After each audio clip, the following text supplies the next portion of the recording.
What does a real estate mock exam score actually mean? A practice score is only useful if it tells you what to fix next. In this video, if your mock score is under 60%, the issue is usually foundational.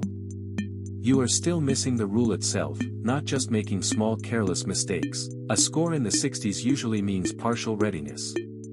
You know enough to get some questions right, but your misses still cluster by topic or by question reading mistakes. If you are scoring in the 70s, you are usually close.